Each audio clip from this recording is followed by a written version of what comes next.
প্রতিদিনের মতোই আজও আমি চাচির বাড়িতে খাবার আনতে গিয়েছিলাম। বাড়িতে ঢুকে দেখি চাচি একটি নাইট ড্রেস পরে সোফায় বসে আছেন। তাকে খুব সুন্দর লাগছিল। আমি চাচিকে খাবার প্যাক করতে বললাম। চাচি হেসে বললেন, খাবার পরে নিয়ে যেও, তার আগে একটু আমার পায়ের ব্যথা কমিয়ে দাও। আজ কেন জানি আমার পায়ে বেশ ব্যথা করছে। আমি কিছুটা অবাক হয়ে বললাম, চাচি আপনি কি বলছেন? চাচি মৃদু হেসে বললেন, চিন্তা করো না, এখানে কেউ নেই আর তোমার চাচা দোকানে আছেন। আমি সেখানে বসে চাচির পায়ের ব্যথা ম্যাসাজ করতে শুরু করলাম। তখন তিনি হাসি মুখে বললেন, তোমার কি এমন বন্ধু আছে যাকে তুমি খুব পছন্দ করো? আমি একটু অবাক হয়ে বললাম, চাচি আপনি কি বলতে চাইছেন ঠিক বুঝতে পারছি না। চাচি হেসে বললেন, বোকা, জানতে চাচ্ছিলাম তোমার কোনো ঘনিষ্ঠ বন্ধু আছে কিনা। আমি হেসে বললাম, চাচি আমি তো সেরকম কিছু ভাবিনি। চাচি তখন বললেন, তাহলে কি এখনো একেবারে একা আছো? তার এই প্রশ্নে আমি কিছুটা লজ্জিত হলাম। চাচি মৃদু হেসে বললেন, কখনো কি মনে হয় না জীবনে কিছু আনন্দ নিয়ে আসা উচিত? আমি দ্বিধাগ্রস্ত হয়ে বললাম, চাচি বুঝতে পারছি না আপনি কি বলতে চাইছেন। চাচি মৃদু হেসে বললেন, বোকা, এত ভালো দেখতে হয়েও ভাবনা তোমার বাচ্চাদের মতো। আজ আমি তোমাকে কিছু বিষয় শেখাবো। এই বলে চাচি আমাকে তার ঘরে নিয়ে গেলেন। বন্ধুরা, আজকের গল্পটা বেশ স্পেশাল। আশা করছি গল্পটা তোমাদের ভালো লাগবে। যদি ভালো লাগে তবে ভিডিওটি লাইক, শেয়ার এবং চ্যানেলটি সাবস্ক্রাইব করতে ভুলবে না। আমার শৈশবটা কিছুটা কষ্টকর ছিল। পারিবারিক অবস্থার জন্য দূরের আত্মীয়ের কাছে কাজ করতে এসেছি। বয়সে তিনি অনেক বড়, তাই আমি তাকে চাচা বলে ডাকি। 3 বছর আগে যখন এখানে এসেছিলাম তখন আমার বয়স ছিল মাত্র 16। সেই সময় থেকে আমি এই পরিবারের দেখাশোনা করছি এবং নিজের সততা ও পরিশ্রম দিয়ে তাদের বিশ্বাস অর্জন করেছি। চাচা আমাকে খুব আন্তরিকভাবে দেখেন এবং আমার উপর ভরসা করেন, কিন্তু চাচি আমাকে ছেলের মতো ভালোবাসেন। কিন্তু সেই ভালোবাসা এক সময় আমার জীবনের কাল হয়ে ওঠে। চাচার পরিবারে বড় মেয়ে 10 বছর, ছোট মেয়ে 8 বছর আর তাদের পুত্রের বয়স 7 বছর। চাচার ব্যবসা ভালো চলে, তাই তাদের প্রয়োজন মেটাতে সমস্যা হয় না। আমি তাদের পরিবারের সদস্যের মতো মিশে গেছি। প্রায়ই কেনাকাটার দায়িত্ব আমার উপর থাকে। সেদিনও প্রয়োজনীয় জিনিসপত্র নিয়ে চাচার বাড়ি গেলাম। কয়েকবার দরজায় কড়া নাড়লাম, কিন্তু সাড়া পেলাম না। দরজা খোলাই ছিল, তাই নিজেই ঢুকে পড়লাম। রান্নাঘরের দিকে যেতে যেতে হঠাৎ বাথরুমের কাছ থেকে কিছু অদ্ভুত শব্দ শুনতে পেলাম। শব্দগুলো ঠিক কান্নার মতো নয়, বরং অন্য রকম। আমি স্থির হয়ে কিছুক্ষণ দাঁড়িয়ে রইলাম। এরপর বাথরুমের দিকে এগিয়ে গেলাম। ঠিক তখনই শব্দগুলো হঠাৎ থেমে গেল। আমি রান্নাঘরে গিয়ে জিনিসগুলো রাখলাম। বাড়ি থেকে বের হওয়ার সময় বাথরুমের দরজা খুলে গেল। দেখি চাচি বের হচ্ছেন। আমাকে দেখে কিছুটা অপ্রস্তুত হয়ে বললেন, তুমি কখন ভেতরে এলে? আমি উত্তর দিলাম, চাচি বাইরে অনেকক্ষণ দাঁড়িয়েছিলাম, কেউ সাড়া না দেওয়ায় নিজেই ঢুকে এসেছি। চাচি কিছু না বলে রান্নাঘরের দিকে চলে গেলেন। পরে খাবার প্যাক করে আমাকে দিলেন আর আমি দোকানের দিকে রওনা দিলাম। কিন্তু দোকানে গিয়েও মন শান্ত হচ্ছিল না। ভাবছিলাম আসলে চাচি বাথরুমে কেন এমন ছিলেন। পরদিন আবার যখন খাবার আনতে চাচির বাড়ি গেলাম, দেখি চাচি একটু অন্যভাবে তাকাচ্ছেন, যা 3 বছরে কখনো দেখিনি। খাবার হাতে দিয়ে তিনি বললেন, তুমি এখন বেশ বড় হয়ে গেছো আর দেখতে সুন্দরও। সেদিন চাচি আচমকা আমাকে আলিঙ্গন করলেন। আমি একটু বিব্রত হলেও সম্মান দিয়ে বিদায় নিলাম। সারা পথ ভাবতে থাকলাম, আসলে চাচির এমন আচরণের কারণ কি হতে পারে। দোকানে পৌঁছানোর পরও আমার মনটা কাজের মধ্যে সঠিকভাবে বসছিল না। কিছুটা অস্বস্তি লাগছিল, তবে ভেতরে ভেতরে হাসিও পাচ্ছিল। পরের দিন ছিল রবিবার, আর সেদিন চাচা দোকান বন্ধ রাখতেন, তাই পুরো দিনটা বাড়িতেই কাটালাম। সোমবার সকালে দোকানে পৌঁছাতেই চাচা বললেন, তোমার চাচি কিছু বাজারের জিনিস আনতে বলেছে, তুমি একবার বাড়িতে গিয়ে দিয়ে এসো। চাচার কথা শুনে খুশি মনে চাচার বাড়ির দিকে রওনা দিলাম।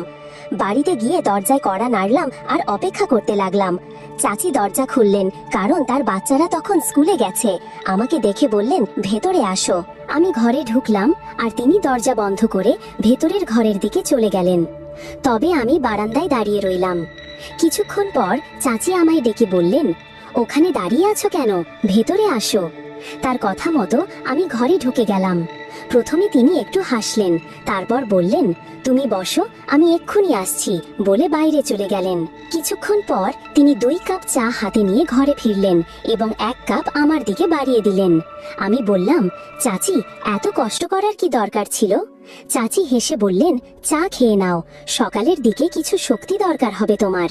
তার কথায় একটু অবাক হয়ে ভাবতে লাগলাম কেন তিনি এমন বলছেন। আমরা দুজনে চা খেতে খেতে তিনি মৃদু হেসে বললেন, সেদিনের কথা তো আর কাউকে বলনি তাই তো?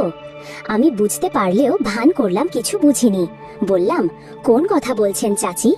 চাচি হেসে বললেন, আরে মনে নেই সেদিন যখন তুমি খাবার নিতে এসেছিলে আর বিদায়ের সময় তোমাকে একটু আলিঙ্গন করেছিলাম?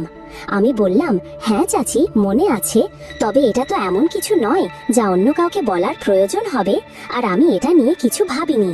আমার কথা শুনে তিনি একটু কাছে এসে বসলেন এবং মৃদু কণ্ঠে বললেন, শোনো, কিছু বিষয় সব সময় গোপন রাখাই ভালো, কারণ তোমাকে আমি যা করতে বলবো সেটা যেন কোনোভাবেই বাইরের কেউ জানতে না পারে। চাচির কথায় কিছুটা অবাক হলাম এবং মনোযোগ দিয়ে তার কথা শুনতে লাগলাম, যদিও মনে নানা প্রশ্ন জেগে উঠছিল। আসলে কি কাজের জন্য তিনি আমাকে এমন ভাবে সতর্ক করছেন? চাচি যখন এসব কথা বললেন, আমি তাকে আশ্বস্ত করলাম যে তিনি যা বলবেন সেটা নিয়ে আমি কারোর সঙ্গে কথা বলবো না। আমার প্রতিশ্রুতি শুনে তিনি খুশি হয়ে বললেন, এটাই তো আমি চেয়েছিলাম। এরপর তিনি দাঁড়িয়ে গেলেন। তখনই অবাক হলাম যখন চাচি আমাকে তার পায়ের ব্যথা কমানোর জন্য হালকা মালিশ করতে বললেন। চাচি বললেন, আজ বাড়ির অনেক কাজের পর বেশ ক্লান্ত লাগছে, কুনাল তুমি একটু পায়ে মালিশ করে দাও যাতে ব্যথা তাড়াতাড়ি কমে। আমি বিস্মিত হয়ে বললাম, চাচি আপনি কি বলছেন? চাচি হেসে বললেন, চিন্তা করো না, এখানে কেউ নেই, তোমার চাচা তো দোকানে আছেন। আমি শান্তভাবে বসে তার পায়ে মালিশ করতে শুরু করলাম এবং আমার নজর নিচু ছিল। কিছুক্ষণ পর চাচি বললেন, আচ্ছা তোমার কোনো বন্ধু বা বান্ধবী আছে কি? আমি কিছুটা অবাক হয়ে বললাম, বন্ধু? বুঝলাম না চাচি, আপনি কি বলতে চাইছেন? চাচি মৃদু হাসিতে বললেন, বোকা, মানে কোনো বিশেষ বন্ধু আছে কি যাকে তুমি একটু বেশি পছন্দ করো? আমি কিছুটা লজ্জা পেয়ে বললাম, চাচি আমি সে ধরনের মানুষ নই, আর তাছাড়া আমাদের আর্থিক অবস্থাও তো আপনার জানা, এসব তো বড় লোকদের জন্য। চাচির প্রশ্নের উত্তরে আমার এমন সরল উত্তর শুনে তিনি হেসে উঠলেন। তার কথাগুলো ভেবে আমি কেমন যেন অদ্ভুত এক অনুভূতি করতে থাকলাম। চাচি আবার বললেন, তাহলে তুমি এখনো অবিবাহিত রয়েছ? এই বলে তিনি হাসতে লাগলেন। তার কথা শুনে কিছুটা লজ্জা পেলাম। এরপর চাচি জিজ্ঞাসা করলেন, আচ্ছা তোমার কি কখনো মনে হয় না যে কারোর সঙ্গে বিশেষ সম্পর্ক থাকা উচিত, যেমন বেস্ট ফ্রেন্ড? আমি অবাক হয়ে বললাম, চাচি আপনি কি বলছেন? আমি কিছু বুঝতে পারছি না। চাচি হাসি দিয়ে বললেন, তোমার মধ্যে এখনো বুঝতে শেখার বয়সটাই আসেনি, তুমি তো দেখতে শক্ত সামর্থ্য, কিন্তু মনটা এখনো বাচ্চাদের মতো। চাচির কথায় কিছুটা অস্বস্তি অনুভব করছিলাম। বললাম, চাচি দেরি হয়ে যাচ্ছে, দোকানে যাই। কিন্তু চাচি হেসে বললেন, এত তাড়াহুড়ো কিসের, একটু বসো। এই বলে আমাকে কাছে টেনে নিয়ে বললেন, তুমি কি জানো তোমার চাচা কতটা বয়স্ক? আমাদের মধ্যে বয়সের কত ফারাক। এই বলে চাচি একটু নীরবে আমার দিকে তাকালেন এবং বললেন, পায়ে একটু ব্যথা হচ্ছে, তাই একটু তেল দিয়ে মালিশ করে দাও। আমি কিছুটা সংকোচ বোধ করলেও তার কথাই সম্মতি জানালাম। তিনি তখন আরাম করে বসে বললেন, শরম কিসের, একটু তেল দিয়ে মালিশ করে দাও, আজ বাড়ির অনেক কাজ করেছি তো। তার সরল ও হাস্যোজ্জ্বল কথাগুলো শুনে কিছুটা দ্বিধায় ছিলাম। চাচি আমার চুলে আলতো করে হাত বুলিয়ে বললেন, তোমার চাচা তো সারাদিন কাজ করে ফিরে এসে ঘুমিয়ে পড়েন, আমার কথা ভাবেন না? আমি এখনো বেশ তরুণী, আমার জন্য তো জীবনে কিছু আনন্দ থাকা উচিত, বলো? চাচির কথা শুনছিলাম, তবে পুরোটা যেন মাথায় ঢুকছিল না। হঠাৎ তিনি আমার হাত ধরে পাশে বসিয়ে নিলেন। তার পাশে বসে থাকতে অদ্ভুত একটা অনুভূতি হচ্ছিল এবং তার নানা কথা শুনে ভিতরে অস্বস্তি কাজ করছিল। একসময় অনুভব করলাম যেন নিজেকে পুরোপুরি সামলে রাখতে পারছি না এবং অস্থিরতার মাঝে একটু ঘামতে শুরু করলাম। তবে চাচির মুখে আনন্দের আভাস স্পষ্ট ছিল। তিনি হাসি দিয়ে বললেন, অনেক দিন পর মনে হচ্ছে মনটা একটু শান্তি পেল তোমার সাথে কথা বলে। কুনাল, তুমি নিশ্চয়ই ভালো আছো? তার এই প্রশ্নের জবাবে আমি নিরুত্তর থেকে নিচের দিকে তাকিয়ে রইলাম। মনে হচ্ছিল এই অভিজ্ঞতায় আমার ভেতরের অনেক কিছুই বদলে গেছে। পরদিন আবার খাবার আনতে চাচির কাছে গেলাম। তার ব্যবহার এবং কথাবার্তা আগের দিনের মতোই কিছুটা আলাদা লাগছিল। চাচি যেন কিছুটা অন্যরকম দৃষ্টিতে তাকাচ্ছিলেন। শেষে চাচা জানতে চাইলে চাচির পরিকল্পনা মতো কারণটি বলে দিলাম এবং চাচাও সেটি মেনে নিলেন। পরের দিন যখন খাবার আনতে গেলাম, চাচিকে দেখে মনে হলো তিনি খুব খুশি। আজ যেন তার মধ্যে অন্যরকম এক উচ্ছ্বাস ছিল। তবে আমি কিছু বলিনি, চুপচাপ দাঁড়িয়েছিলাম। মনে হচ্ছিল যেন চাচার প্রতি আমার কোনো কর্তব্যে ঘাটতি রয়ে গেছে। হয়তো এই কারণেই তার সঙ্গে কথা বলতেও কিছুটা অস্বস্তি হচ্ছিল। তিনি হাসি মুখে আমার দিকে তাকিয়েছিলেন, কিন্তু আমার এভাবে চুপচাপ থাকা দেখে কিছু জিজ্ঞাসা করলেন না। যখন খাবারের টিফিন আমার হাতে তুলে দিলেন, তখন হঠাৎ বললেন, কুনাল, আজকে তোমাকে খুব চুপচাপ দেখাচ্ছে, কিছু হয়েছে কি? আমি বললাম, না, তেমন কিছু নয়।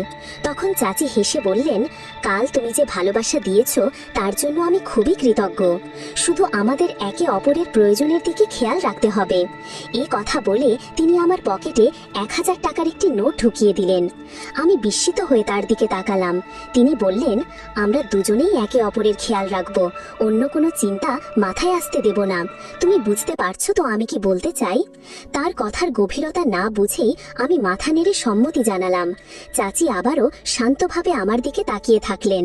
তিনি যেন আমার মনের গভীরে পৌঁছে গেছেন, বুঝতে পেরেছেন যে আমি চাচার প্রতি অনুগত থাকতে না পারার কারণে কিছুটা অস্বস্তি বোধ করছি। আমাকে এই অস্বস্তি থেকে বের করতে তিনি অনেক কথাই বললেন, বুঝিয়ে দিলেন আমাদের মধ্যে যা ঘটেছে তা দুজনেরই প্রয়োজন ছিল। এখন আমি অপেক্ষা করি কবে তিনি খাবার নেওয়ার জন্য ডাকবেন আর আমি তার কাছে যাব। এরপর একদিন যখন খাবার আনতে গেলাম, চাচি আমাকে বললেন, এত অল্প সময় আর ভালো লাগছে না, চেষ্টা করো যেন একদিন পুরো সময় বের করতে পারো, যাতে আমরা একটু নিরিবিলিতে কথা বলতে পারি। আমি বললাম, কিন্তু এত সময় বের করা তো আমার জন্য কঠিন। তখন চাচি বললেন, ঠিক আছে, আমি নিজেই কিছু একটা ব্যবস্থা করি। পরের দিন যখন চাচির বাড়িতে গেলাম, তাকে খুব খুশি দেখাচ্ছিল। আমি কারণ জানতে চাইলে তিনি বললেন যে তার মাথায় একটি পরিকল্পনা এসেছে, যাতে আমাকে 3-4 দিনের জন্য দোকানের দায়িত্ব নিতে হবে এবং সেই সঙ্গে তাদের বাড়িতেও থাকতে হবে। আমি চাচির কাছে জিজ্ঞাসা করলাম, কিন্তু এটা কিভাবে সম্ভব? তখন তিনি বললেন, তোমার চাচাকে কয়েকদিনের জন্য অন্য শহরে পাঠাতে পারি। তার বড় ভাই বেশ কিছুদিন ধরে অসুস্থ, আর তোমার চাচা দোকান এবং বাড়ির দায়িত্বে থাকার কারণে সেখানে যেতে পারছেন না। আমি দোকানের সব কাজ ভালোভাবে জানতাম, আর বাড়িতে থাকা আমার জন্য কোনো সমস্যা ছিল না, তাই আমি রাজি হয়ে গেলাম। চাচি বললেন, ঠিক আছে, আমি আজ রাতেই তোমার চাচার সঙ্গে কথা বলবো। তবে যদি তিনি তোমাকে কিছু জিজ্ঞাসা করেন, এমনভাবে বলো যেন তুমি আগে কিছুই জানো না, বিষয়টা যেন নতুন করে শুনলে মনে হয়। আমি তাকে আশ্বস্ত করলাম, আপনি চিন্তা করবেন না, আমি ঠিক এমনটাই করব। পরদিন যখন দোকানে গেলাম, চাচা আমাকে কাছে ডেকে বললেন, তুমি কি আমার অনুপস্থিতিতে দোকানটা সামলাতে পারবে? আমি অবাক হয়ে জিজ্ঞাসা করলাম, আপনি কি কোথাও যাচ্ছেন? তিনি বললেন, হ্যাঁ, 2-3 দিনের জন্য অন্য শহরে যাচ্ছি। আমি তাকে নিশ্চিত করে বললাম, আপনি নিশ্চিন্ত থাকুন, আমি দায়িত্ব নিয়ে সব সামলে নেব। তিনি তেমনি ভরসা করছিলেন, কারণ জানতেন আমি সব কাজ বোঝে। কিছুক্ষণ চুপ থাকার পর তিনি বললেন, দোকানের চেয়ে বাড়ির ব্যাপারে বেশি চিন্তা হচ্ছে, বাড়িতে একজন পুরুষের উপস্থিতি প্রয়োজন। তাই আমি চাই এই কদিন তুমি আমাদের বাড়িতেই থাকো। আমি হেসে বললাম, আপনি কেমন কথা বলছেন? আমার বাড়ির লোকজন এতে কোনো আপত্তি করবে না, আপনি যা বলছেন সেটাই করব। তিনি আমার কথায় খুশি হলেন, যেন তার কাঁধ থেকে বড় একটা ভার নেমে গেছে। তিনি জানালেন যে তিনি আগামীকাল বড় ভাইয়ের খোঁজ নিতে রওনা হবেন। সেদিন দুপুরে যখন খাবার আনতে গেলাম, চাচিকে এই সুসংবাদটা জানালাম। চাচি এতটাই খুশি হয়ে গেলেন যে তার আনন্দ থামছিল না। সন্ধ্যায় দোকান বন্ধ করার পর চাচা দোকানের চাবি আমার হাতে দিয়ে বললেন, আমি 3 দিনের জন্য বড় ভাইয়ের কাছে যাচ্ছি এবং 4র্থ দিন ফিরে আসব। তারপর আমাকে বললেন, তুমি যেন কাল তোমার বাড়ির লোকজনকে জানিয়ে দাও যে এই কদিন আমাদের বাড়িতেই থাকবে। আমি মাথা নেড়ে সম্মতি জানালাম। বাড়ি ফেরার সময় পরবর্তী কয়েকটা দিনের কথা চিন্তা করে মনে অনেক উত্তেজনা কাজ করছিল, আর সেই উত্তেজনার জন্য রাতে ঠিক মতো ঘুমাতেও পারলাম না। পরদিন সকালে গোসল সেরে 2 জোড়া জামা কাপড় গুছিয়ে নিয়ে বাড়ির লোকদের জানিয়ে দোকানে গেলাম। সারাদিন দোকানেই ছিলাম। দুপুরের খাবার কাছের একটি হোটেল থেকে আনালাম এবং অধীর আগ্রহের সন্ধ্যার অপেক্ষা করতে থাকলাম। সন্ধ্যা হলে দোকান বন্ধ করে চাচার বাড়িতে গেলাম। সেখানে গিয়ে দেখি চাচি বসার ঘরে বসে মুভি দেখছেন, আর তার 2 মেয়ে মাটিতে বসে পড়াশোনা করছে এবং ছেলে খেলনা নিয়ে খেলছে। চাচিকে বেশ খুশি মনে হচ্ছিল। প্রথমেই দোকানের সমস্ত হিসাবের কথা চাচিকে জানিয়ে দিলাম এবং সমস্ত টাকাও তার হাতে তুলে দিলাম। তারপর চাচি আমার হাতে দোকানের টাকার হিসাব নিয়ে নিলেন। এবং আমার জন্য খাবার গরম করে টেবিলে সাজিয়ে দিলেন। আমি খাওয়া শেষ করার পর চাচি পাশের সোফায় এসে বসে পড়লেন। তিনি বললেন, এই বাড়িটা নিজের মতো করে ভাবো। চাচার বড় মেয়ে বইয়ের পাতার ফাঁক দিয়ে বারবার আমার দিকে তাকাচ্ছিল। চাচির সন্তানরা আমাকে চিনত এবং আমার সঙ্গে বেশ স্বাচ্ছন্দ্য বোধ করত। তবে এটা প্রথমবার তাদের বাড়িতে রাতে থাকতে আসায় তারা হয়তো কিছুটা অবাক ছিল। চাচার বড় মেয়ে বেশ বুদ্ধিমতী। সে জানতো তার বাবা বাড়িতে নেই, তাই আমি এখানে থাকবো যতদিন না তিনি ফিরে আসেন। আমি কিছুক্ষণ বসেছিলাম। হঠাৎ চাচার ছেলে তার খেলনা ফেলে আমার কোলে উঠে এলো। কিছুক্ষণ খেলার পরই ঘুমিয়ে পড়ল। চাচি ছেলেটিকে নিতে আমার কাছে এলেন। আমি চাচির মেয়ের দিকে তাকালাম। ভাবলাম সে কি মায়ের এই ঘনিষ্ঠতা লক্ষ্য করছে কিনা। তবে সে নিজের কাজেই ব্যস্ত ছিল। ছেলেটিকে কোলে তুলে নিয়ে চাচি বললেন, চলো তোমার ঘরটা দেখিয়ে দেই। আমি চুপচাপ উঠে তার পেছনে চললাম। তিনি প্রথমে তার ছেলেকে নিজের ঘরে শুইয়ে দিলেন। তারপর একটি ঘর ছেড়ে পাশের দরজা খুলে বললেন, এটাই তোমার ঘর। চাচি হাসি মুখে বললেন, এখানে কেউ তোমাকে বিরক্ত করবে না, শুধু আমি ছাড়া। কথা বলে তিনি চোখ টিপে দিলেন। আমি মৃদু হেসে তার দিকে তাকালাম। পাশের ঘরটাই ছিল তার মেয়েদের থাকার ঘর। ঘরটা দেখে আমরা আবার ড্রয়িং রুমে ফিরে এলাম। চাচি আর আমি বিভিন্ন বিষয়ে গল্প করতে করতে সময় কাটালাম। রাত 10টার দিকে চাচি তার মেয়েদের ঘুমাতে যেতে বললেন। আমিও ঘুমানোর কথা বলে উঠে দাঁড়ালাম। যদিও সত্যি ঘুমানোর ইচ্ছে ছিল না, মেয়েদের দেখানোর জন্যই ঘুমানোর ভান করেছিলাম। আমি নিজের ঘরে শুয়ে পড়লাম। কিন্তু রাত প্রায় 12টার দিকে দরজায় হালকা শব্দ শুনে অবাক হয়ে দেখি চাচি ঘরে ঢুকেছেন। কাছে এসে বললেন, আমার ঘরে একটু এসো। তিনি আমাকে তার ঘরে নিয়ে গেলেন এবং দরজাটা বন্ধ করলেন। কিছুক্ষণ পরে চাচা আচমকা ঘরের এক কোণ থেকে বেরিয়ে এলেন। চাচা এসে আমার দিকে রাগী চোখে তাকালেন এবং পাশে দাঁড়িয়ে থাকা চাচিকে সরিয়ে দিলেন। চাচা কিছুদিন ধরেই আমাদের উপর সন্দেহ করছিলেন, যদিও তার সন্দেহের কারণটা তখনও পুরোপুরি বুঝতে পারিনি। প্রায়ই দোকানে খাবার পৌঁছে দিতে আমার একটু দেরি হয়ে যেত, তবে সেটা নিয়ে যে চাচা এতটা সন্দেহ করবেন তা ভাবতে পারিনি। তিনি আমাদের প্রতিটি পদক্ষেপের দিকে নজর রাখছিলেন এবং পরিস্থিতি বোঝার চেষ্টা করছিলেন। একদিন রাতে আমরা যখন একসঙ্গে কথা বলছিলাম, তখন চাচা হঠাৎ আমাদের সামনে এসে দাঁড়ালেন। চাচা প্রচন্ড রেগে গিয়ে আমাকে ধমক দিলেন, তুমি এই মুহূর্তে বাড়ি ছেড়ে বেরিয়ে যাও। তার চোখে এক ধরনের হতাশা ও প্রচন্ড ব্যথার ছাপ স্পষ্ট ছিল, যেন আমার প্রতি তার সকল বিশ্বাস হারিয়ে গেছে। চাচি বিস্ময়ে তাকিয়ে রইলেন। মনে হচ্ছিল এই দৃশ্যটি তার কাছে সম্পূর্ণ অচেনা। আমি চুপচাপ নিজের জিনিসপত্র গুছিয়ে নিলাম। মাথার ভেতরে একের পর এক চিন্তা ঘুরপাক খাচ্ছিল। মনে হচ্ছিল এতদিনের সম্পর্ক, এতটা ভালোবাসা সব এক মুহূর্তে ভেঙে গেল। বাড়ি থেকে বের হয়ে আমি অনুভব করলাম আমার পরিচিত জীবন থেকে যেন বিচ্ছিন্ন হয়ে গেছি। এর পরের দিনগুলোতে জীবন আমার জন্য আর আগের মতো রইল না। কাজ হারালাম, আশ্রয় হারালাম, এমনকি জীবনের প্রতি আমার সমস্ত আস্থাও হারিয়ে যেতে লাগলো। চাচা এবং তার স্ত্রীর সম্পর্কেও গভীর প্রভাব পড়ল। তাদের জীবনের শান্তি যেন কোথাও হারিয়ে গেল। এক সময় হাসি খুশি সংসারে নেমে এলো নীরব বিষাদের ছায়া। চাচা চাচিকে তার বাবার বাড়িতে রেখে এলেন, তাকে আর ফিরে নিয়ে আসেননি। চাচি ও আমার ভুলের কারণে আমাদের সবার জীবনে দুঃখের কালো ছায়া নেমে এলো। তাই কোনো কাজ করার আগে ভেবে চিন্তে করা উচিত। এই গল্প থেকে আমাদের শিক্ষা নেওয়া উচিত, পারিবারিক সম্পর্কের ভিত্তি হলো বিশ্বাস। যখন সেই বিশ্বাসের ফাটল ধরে, সম্পর্কগুলো ধ্বংসের মুখে পড়ে।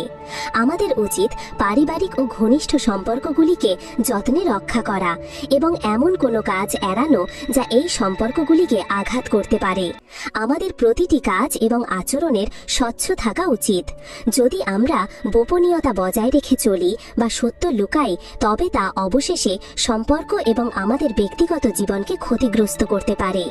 গল্পের প্রধান চরিত্রের ভুল কাজের জন্য পুরো পরিবারের উপর প্রভাব পড়েছিল। আমাদের প্রতিটি কাজেরই একটি পরিণাম থাকে, যা শুধু আমাদের নয়, আশেপাশের মানুষদের উপরও প্রভাব ফেলে। সুতরাং কোনো কাজ করার আগে সেটির সম্ভাব্য ফলাফল নিয়ে ভাবা উচিত। গল্পের পরিস্থিতি থেকে বোঝা যায়, এক মুহূর্তের ভুল সিদ্ধান্ত গোটা পরিবারের শান্তি ও সুখ কেড়ে নিতে পারে। বন্ধুরা, যদি এই গল্পটি ভালো লেগে থাকে তাহলে দয়া করে ভিডিওটি লাইক করুন এবং আমাদের চ্যানেলটি সাবস্ক্রাইব করুন। পাশে থাকা বেল আইকনটি প্রেস করুন, যাতে করে আমরা যখনই নতুন ভিডিও আপলোড করি তার নোটিফিকেশন সবার আগে আপনার কাছে পৌঁছে যায়। ধন্যবাদ। দেখা হবে আমাদের পরবর্তী ভিডিওতে।